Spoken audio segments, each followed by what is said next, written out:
itong tinatawag na obstructive sleep apnea at paano ito naiiba doon sa simpleng paghilik? Meron din tayong snoring na naririnig na karaniwan din nararanasan ng ating mga kababayan, Doc Estrella. Anyway, we call it a snoring or primary snoring disorder. When there's vibration, nagva-vibrate ang anything in the oropharynx.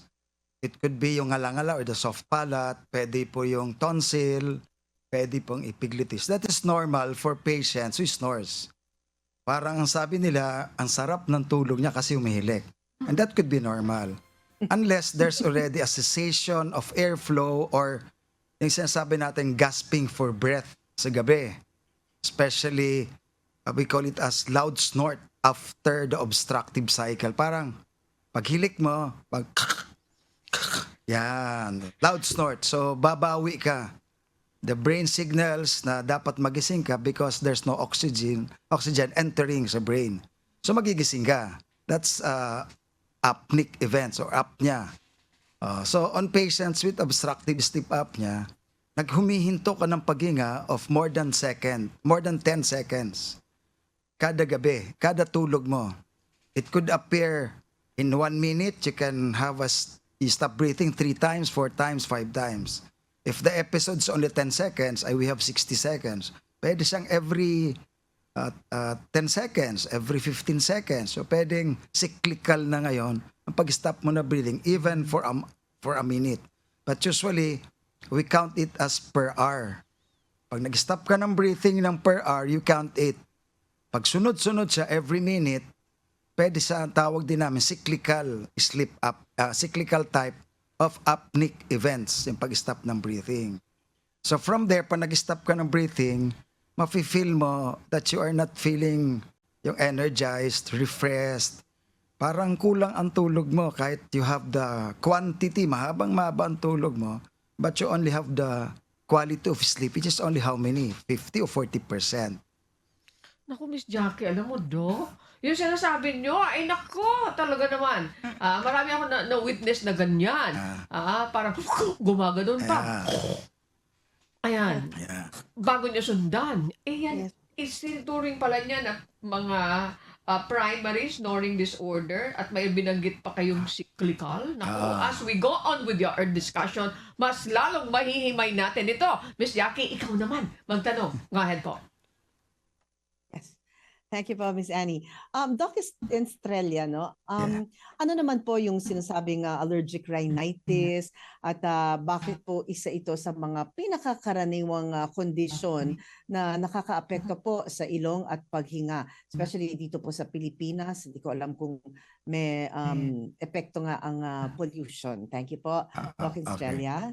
Anyway, usually when we have sipon or colds, we call it as rhinitis. If it caused by an allergen, it may be called now as allergic rhinitis.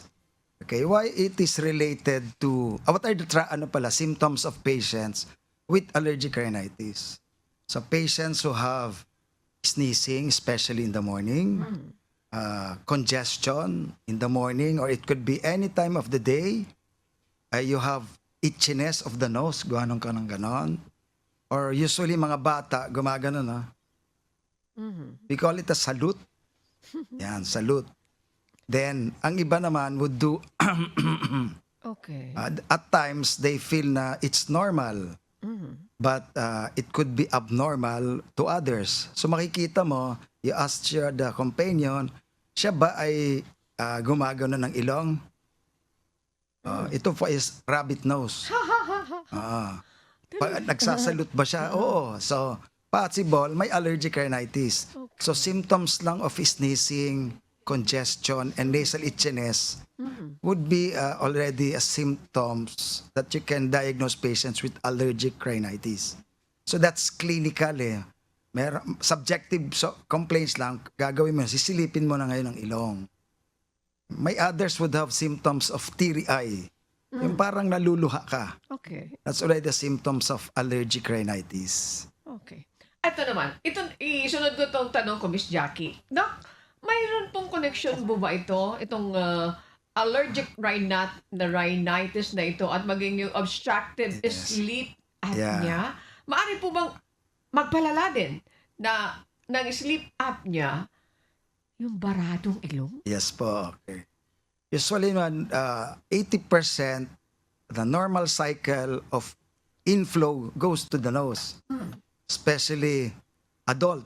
Ilong talaga ikaw hinga. Unless you are young, 5, 6, 7, or younger than that, you breathe through your mouth because you have an adenoids. Simple as adenoids, dun sa may likod ng ilong.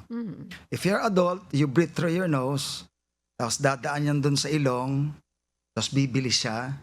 Then, pag pumasok na sa ilong, magfo-flow na siya doon pababa, and any tatamaan niya, anything that will hit the pressure will vibrate, causing the snoring.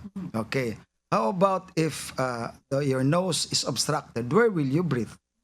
Diba? You will breathe through your mouth. Yes. Okay.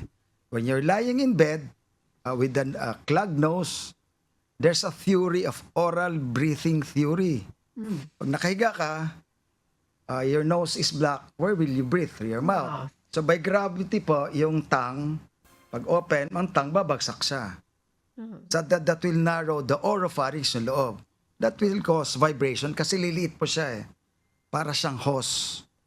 Okay, so we call it as the symptoms of a peripheral pressure, and it may cause the pharyngeal collapse. Yan yung mga nagkukos ng impaired nasal reflexes or the areas that passes to the nose, and it causes now the oral breathing. And that's how we call that oral breathing theory. Meron pa pong isang theory na tinatawag kami na Starling resistor model. So this starting resistor model, dependent po siya sa taas. So ang ilong natin, dependent siya sa baba. Pag barado po itong ilong, magko-collapse po ito. There will be a pharyngeal collapse. Kaya very important po ang nose natin. That causes, or it's a risk now of causing obstructive sleep apnea.